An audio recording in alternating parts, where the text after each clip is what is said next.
Hello, so today we've tested out the 2019 RMZ250. As you can see, the bike's totally new in design. It's changed radically. It's seen the same changes as the 450. One of the things that hasn't changed is the bottom part of the engine on this model. So the gear ratio, I believe second gear ratio is a little bit different. Cylinder head's a little bit different as well. The flows are different onto that. The throttle bodies, I believe that's different. Also as well, it's got dual fuel injectors. We've seen this introduced before on other brands, but I believe on the Suzuki it's a little bit different. Their design's a little bit different. That's what we got told today, and we can feel there's definitely an improvement on the throttle connection out on track. The chassis as well also looks like the 450 chassis, and so does the swinging arm, but the chassis is actually a little bit different. It's been tweaked for the smaller bike. So that was quite interesting. Also as well, we've got Kayaba forks and a Kayaba rear shock.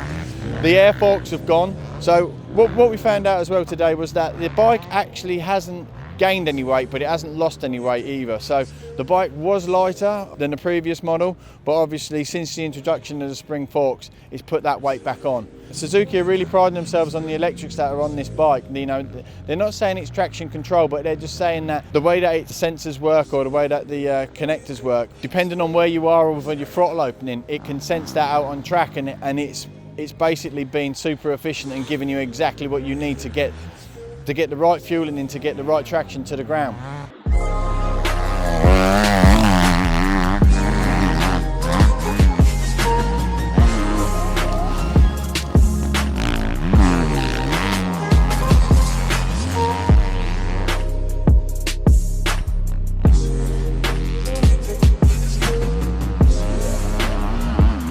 There's some of the modifications that the 2019 bike has seen. Out on track is definitely, if you're a Suzuki man, this is definitely an improvement over the previous model. Obviously you feel that it's a little bit dated.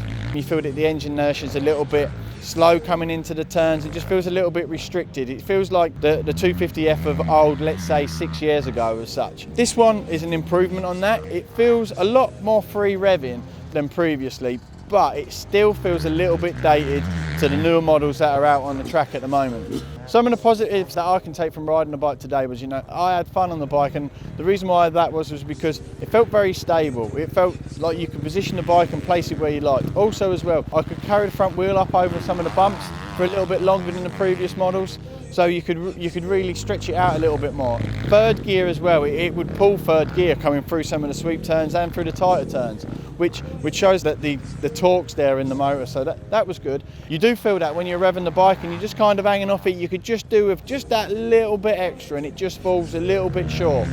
But again, if you're a Suzuki man, you're going to love this bike, and probably an aftermarket pipe, that's definitely going to open things up and definitely get that bike revving a little bit more. But all in all, it's a good package.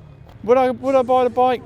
It'd have to be on price point for me to purchase this bike, for me to justify it, because I know that I'd have to do a few things to it to make it competitive to the other bikes in this class. And in this class it is all about horsepower, and unfortunately it hasn't got the horsepower of its competitors.